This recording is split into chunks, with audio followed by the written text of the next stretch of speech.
रोजगार बढ़ाने के लिए नई कपड़ा नीति। सरकार द्वारा घोषित नई कपड़ा नीति भारतीय अर्थव्यवस्था के होनहार क्षेत्रों में से को एक बड़ी सफलता देगी। भारतीय कपड़ा देश के लिए एक महत्वपूर्ण विदेशी मुद्रार्जक है। भारत विविध प्रकार के वस्त्रों का निर्यात करता है। इनमें प्राकृतिक, पुनर्जीवित सेल्यूलोज और सिंथेटिक फाइबर शामिल हैं। बांग्लादेश, चीन और पाकिस्तान जैसे कम लागत वाले आपूर्तिकर्ताओं से प्रतिस्पर्धा के बावजूद कपड़ा निर्यात ने हाल के वर्षों में अच्छा प्रदर्शन किया है। सरकार द्वारा बड़े पैमाने पर सुधारों के बाद उद्योग के सकारात्मक मूड से इस क्षेत्र में निवेश और रोजगार को बढ़ावा मिलने की उम्मीद है। भारत में कपड़ा उद्योग वर्तमान में 100 बिलियन अमेरिकी डॉलर से अधिक का है। ये कृषि के बाद दूसरा सबसे बड़ा नियोक्ता है, जो प्रत्यक्ष रूप से 45 मिलियन से अधिक लोगों को और परोक्ष रूप से 60 मिलियन लोगों को रोजगार प्रदान करता है। इनमें सूती वस्त्र, हथकरघा, ऊनी वस्त्रों के निर्माता, आपूर्तिकर्ता, थोक व्यापारी और निर्यातक के साथ साथ कपड़ा मशीनरी और उपकरण, रंजक और कच्चे माल के निर्माण, तैयार वस्त्र, कपड़े और कपड़ों की डिलीवरी में लगे लोग शामिल हैं। जहां यार्न का उत्पादन ज्यादातर मिलों में होता है, वहीं फैब्रिक का उत्पादन पावरलूम और हैंडलूम सेक्टर में होता है। कपड़ा उद्योग परोक्ष रूप से सकल घरेलू उत्पाद में लगभग 5% का योगदान देता है। ये क्षेत्र औद्योगिक उत्पादन के समग्र सूचकांक (IIP) में लगभग 14% का योगदान देता है। भारत का लगभग 60% कपड़ा उद्योग कपास आधारित है और भारत दुनिया में फाइबर का दूसरा सबसे बड़ा उत्पादक है। उत्पादित अन्य प्रमुख फाइबर रेशम, जूट, ऊन और मानव निर्मित फाइबर हैं। भारतीय कपड़ा उद्योग का एक समृद्ध इतिहास रहा है। वैदिक साहित्य में न केवल निर्माण के बारे में बल्कि बड़े पैमाने पर व्यापार के बारे में भी संदर्भ मिलते हैं। इतिहास बताता है कि भारत की निर्माण तकनीक दुनिया में सर्वश्रेष्ठ में से थी।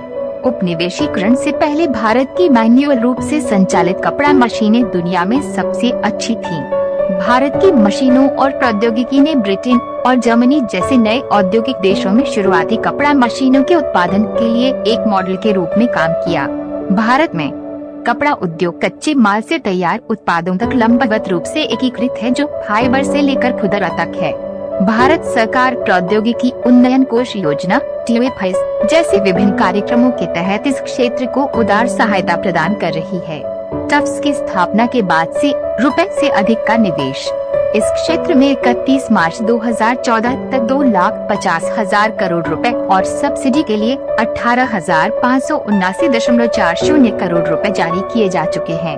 नई सदी की शुरुआत से ही ये परिकल्पित किया गया है कि भारतीय कपड़ा उद्योग की एक बढ़ती हुई प्रवृत्ति दिखा रहा है। निर्यात केवल 10.52 बिलियन अमेरिकी डॉलर से बढ़कर 38.53 बिलियन अमेरिकी डॉलर हो गया है, जो 266.25% 1999 से 2014 से 15 तक की वृद्धि दर्शाता है। ये भारतीय कपड़ा उद्योग में तेजी को दर्शाता है। रोजगार सृजन और निर्यात को बढ़ावा देने के लिए विशेष पैकेज। सरकार ने कई उपायों की घोषणा की है जो श्रम के अनुकूल हैं और उत्पादन संभावना सीमाओं को बढ़ाएंगे, रोजगार सृजन को बढ़ावा देंगे, बड़े पैमाने पर अर्थव्यवस्थाएं और निर्यात वृद्धि को बढ़ावा देंगे। ये कदम सरकार द्वारा घोषित सुधारों के पैकेज के पृष्ठभूमि में आया है। इन सुधारों से बड़ी संख्या में रोजगार के नए अवसर पैदा होने और रुपए के निवेश को आकर्षित करने की उम्मीद है। अगले 3 साल में 74,000 करोड़ रुपए। अधिकांश नई नौकरियां महिलाओं के पास जाने की संभावना है, क्योंकि परिधान उद्योग में लगभग 70% महिला कार्यबल कार्यरत हैं। इस प्रकार पैकेज महिला सशक्तिकरण के माध्यम से सामाजिक परिवर्तन में मदद करेगा। घोषित पैकेज की मुख्य विशेषताएं इस प्रकार हैं। कर्मचारी भविष्य निधि योजना सुधार। सरकार भारत सरकार पहले 3 वर्षों के लिए परिधान उद्योग के नए कर्मचारियों के लिए नियोक्ता भविष्य निधि योजना के नियोक्ता के योगदान का संपूर्ण 12% वहन करेगी, जो रुपए से कम कमा रहे हैं 15,000 प्रति माह। वर्तमान में प्रधानमंत्री रोजगार प्रोत्साहन योजना (PMRPY) के तहत सरकार द्वारा नियोक्ता के योगदान का 8.33% पहले से ही प्रदान किया जा रहा है। कपड़ा मंत्रालय नियोक्ता के योगदान का अतिरिक्त 3.67% रुपए की राशि प्रदान करेगा। अगले 3 वर्षों में 1,170 करोड़ रुपए से कम आय वाले कर्मचारियों के लिए EPF को वैकल्पिक बनाया जाएगा 15,000 प्रति माह। इससे श्रमिकों के हाथ में अधिक पैसा बचेगा और औपचारिक क्षेत्र में रोजगार को भी बढ़ावा मिलेगा। ओवरटाइम कैप बढ़ाना आईएलओ मानदंडों के अनुरूप श्रमिकों के लिए ओवरटाइम घंटे प्रति सप्ताह 8 घंटे से अधिक नहीं होना चाहिए। इससे श्रमिकों की आय में वृद्धि होगी। निश्चित अवधि के रोजगार का परिचय उद्योग की मौसमी प्रकृति को देखते हुए परिधान क्षेत्र के लिए निश्चित अवधि के रोजगार की शुरुआत की जाएगी। एक निश्चित अवधि के काम करने वाले को काम के घंटे, मजदूरी, भत्ते और अन्य वैधानिक देय राशि के मामले में स्थायी काम करने वाले के बराबर माना जाएगा। टीएफएस के तहत अतिरिक्त प्रोत्साहन पैकेज रोजगार सृजन को बढ़ावा देने के रूप में परिधान क्षेत्र के लिए संशोधित टीएफएस के तहत सब्सिडी को 15 से 25% तक बढ़ाकर इनपुट से परिणाम आधारित प्रोत्साहन की ओर बढ़ने में नई जमीन को तोड़ता है। योजना की एक अनूठी विशेषता ये होगी कि अपेक्षित रोजगार सृजित होने के बाद ही सब्सिडी का वितरण किया जाए।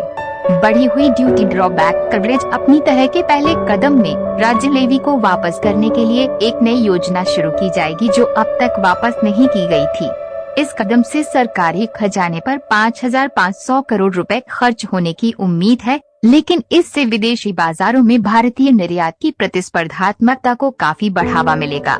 अग्रिम प्राधिकरण योजना के तहत कपड़े आयात किए जाने पर भी घरेलू शुल्क भुगतान किए गए इनपुट के लिए सभी उद्योग दर पर बैक दिया जाएगा। आयकर अधिनियम की धारा 80J1 का दायरा बढ़ाना परिधान उद्योग की मौसमी प्रकृति को देखते हुए परिधान उद्योग के लिए आयकर अधिनियम की धारा 80J1 के तहत 240 दिनों के प्रावधान को 150 दिनों तक शिथिल किया जाएगा।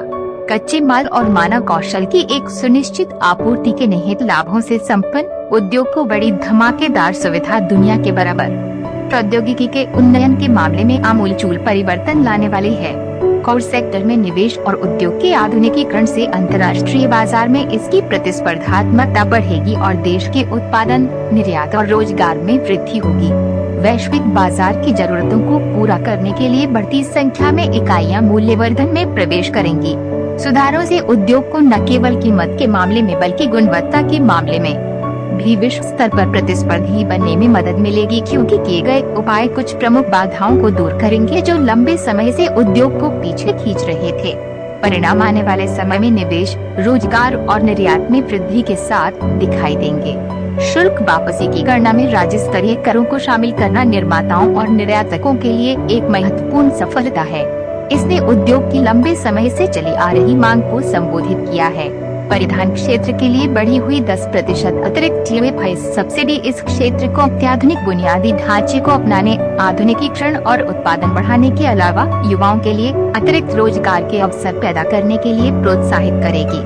धारा 80J के तहत 240 दिनों से 150 दिनों तक की न्यूनतम दिनों की छूट निर्यातकों और श्रम शक्ति दोनों के लिए एक उत्कृष्ट जीत की स्थिति है, क्योंकि निर्माताओं निर्यातकों को कभी कभी मौसमी मांगों को पूरा करने के लिए श्रम लगाने की आवश्यकता होती है।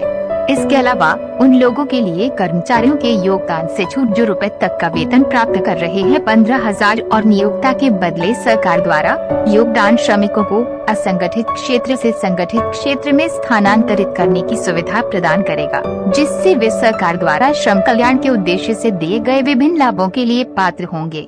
भारत में औपचारिक और उत्पादक रोजगार पैदा करना समय की मांग है। अर्थव्यवस्था के संभावित और आशाजनक क्षेत्रों में निवेश का बड़ा हिस्सा उत्पादन संभावना सीमाओं का विस्तार करेगा और रोजगार पैदा करेगा। कपड़ा और परिधान क्षेत्र भारतीय अर्थव्यवस्था के आशाजनक और संभावित क्षेत्रों में से एक है, जिसे मजबूत व्यापक आर्थिक प्रभाव के साथ रोजगार सृजन रणनीति के लिए एक उत्कृष्ट वाहन के रूप में माना जाता है। इसलिए कपड़ा क्षेत्र को बढ़ावा देने के लिए कई उपायों को मंजूरी एक महत्वपूर्ण नीतिगत सफलता है। इसका उपयोग चीन में बढ़ते वेतन स्तर की तुलना में कपड़ा और परिधान निर्यात को बढ़ावा देने के अवसर के रूप में किया जा सकता है। भारत के लिए अंतर्राष्ट्रीय बाजार में चीन की घटती प्रतिस्पर्धा का लाभ उठाने का सबसे उपयुक्त समय है, क्योंकि अधिकांश भारतीय राज्यों में मजदूरी की लागत तुलनात्मक रूप से कम है। हालांकि कुछ अन्य एशियाई अर्थव्यवस्थाएं जैसे बांग्लादेश, थाईलैंड और वियतनाम भी प्रतिस्पर्धा कर रहे हैं और अंतर्राष्ट्रीय बाजार में सफल हो रहे हैं।